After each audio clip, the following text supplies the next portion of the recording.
Janet Bering. I'm in Kotzebue, Alaska. Yeah, the project that I've been involved with all summer has been the 5 Parks Marine Debris Project. Everything went really well this summer. We had a really great crew of volunteers. I'm Riley, and I'm from Kenny Lake, and I'm with the YCC crew. My name's Isaac, and I am from Yakutat AK, and I'm working out of YTT right now. It's Yakutat Tlingit tribe. We're just cleaning up the debris. There's a bunch of it that shows up on the shores, and I mean, it has to be cleaned up at some point. Can't just leave it out here in this beautiful wildlife. Well, my name is Don Ferguson Jr., born and raised in Kotzebue. My name is Yayik. I was born and raised here in Kotzebue. I work here at the North Society Bureau for 2.5 years. My name is Macy Kenworthy, and I'm an SCA intern with the National Park Service. This is one of the projects I was really interested in doing because I'm from Kotzebue, and it's really close to Kotzebue, and it's really cool to get out and get to see what the Park Service is doing. So 5 different national parks in Alaska with Coastline got together and they decided to coordinate their marine debris cleanup efforts. The 5 parks involved were Kenai Fjords, Wrangell St. Elias, Katmai, Cape Krusenstern, and Bering Land Bridge. They needed someone to go around and do quality control basically on the protocols, so I got hired as a research tech.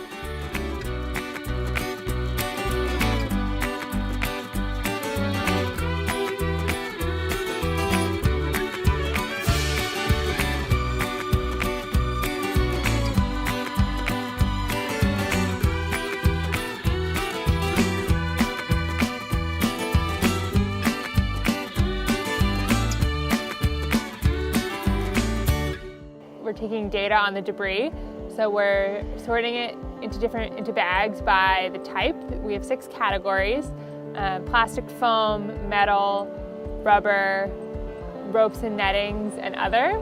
So each one of the categories will generally have a slightly different effect.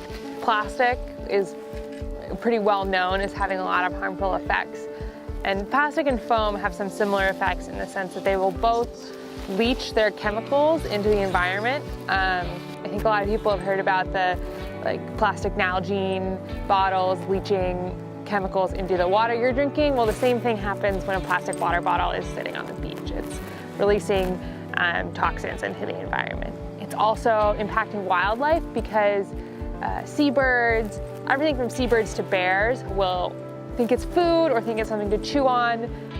And that can be harmful to their digestive system. It can lead to starvation because it just, it sits there, it accumulates, it doesn't break down. And then they think they're full because their bellies are full, but they're not getting any nutrition. That's a pretty common problem in seabirds. All the plastic that has ever been produced on Earth is still here. It's just breaking down into smaller and smaller particles. And so it's really important to get the larger pieces of plastic off of the beach before they become microplastics out in the ocean. And I think that's our #1 concern. The key thing is, it's really a wildlife and a food security issue for Alaska. So basically, if you were to leave marine debris on the beach, then out in the ocean there's a pretty large reservoir of plastic, and over the years it breaks down into smaller and smaller particles.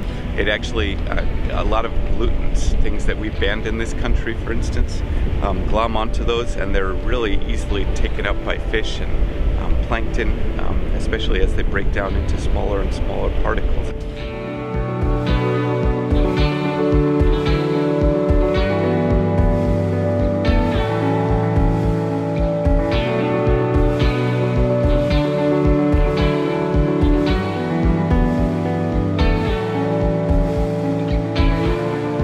I really love going out on the beaches and going out on the coast, and it's really sad, even around Kotzebue you just go out and you see a ton of trash.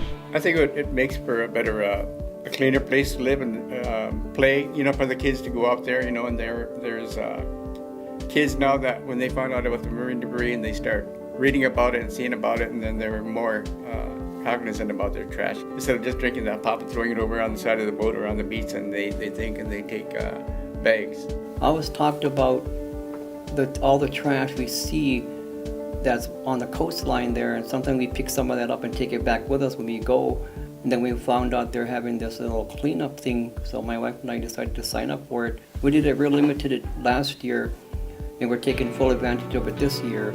Already taken back 24 bags of trash, and there's still a lot more, but there are noticeable differences on some locations that we're picking from that is a lot more cleaner now than it was before. It's been a great experience to have people from all over the state of Alaska and from other parts of the country come, and for local community members to meet outsiders, and for outsiders to meet local community members on an issue that we all care about and that we could all join together on. I have a passion for the ocean, and I hate to see it so dirty and us just polluting it all the time. So it felt really good to get it cleaned.